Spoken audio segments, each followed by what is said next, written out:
जीवन की वास्तविक प्रवृत्ति परिवर्तन है। यह एक ऐसी चीज है जो हमेशा बनी रहती है।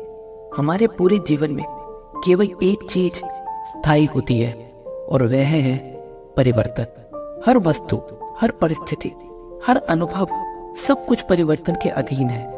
इसे समझने के लिए हमें इस सच्चाई को स्वीकार करना होगा कि सब कुछ बदल रहा है।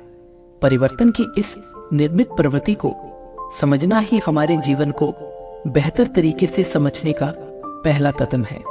हमारी संस्कृति में हम अक्सर बिना सवाल पूछे ही चीजों को मान लेते हैं। हम लोगों को नकल करना पसंद है, लेकिन हमें क्यों और कैसे पूछना पसंद नहीं है।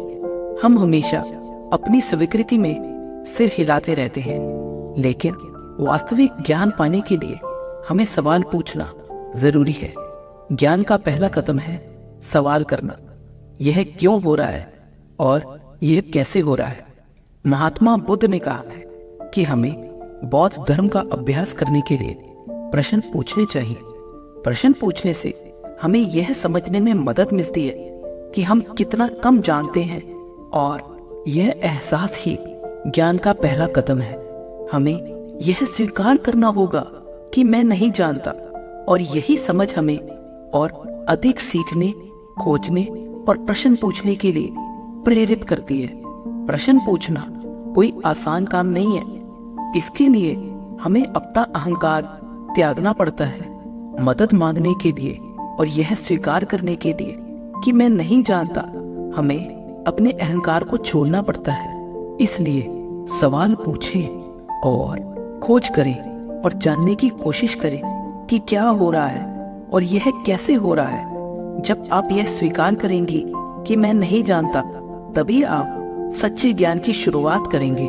विनम्रता से ही ज्ञान की शुरुआत होती है। जब आप विनम्र होकर स्वीकार करते हैं कि मैं नहीं जानता, तभी आप सीखने और खोजने के लिए तैयार होते हैं। यही वह स्थान है जहां से सत्य की खोज शुरू होती है। अपने अहंकार को छोड़कर सवाल पूछें, सीखें और सच्चे ज्ञान की ओर बढ़ें। यही जीवन की वास्तविक प्रवृत्ति को समझने का सही मार्ग है। तो दोस्तों, इस वीडियो के लिए इतना ही। अगर आपको ये वीडियो पसंद आया है तो प्लीज मेरे चैनल को सब्सक्राइब कीजिएगा और बेल आइकन को प्रेस कर दीजिएगा। धन्यवाद। जय श्री कृष्ण।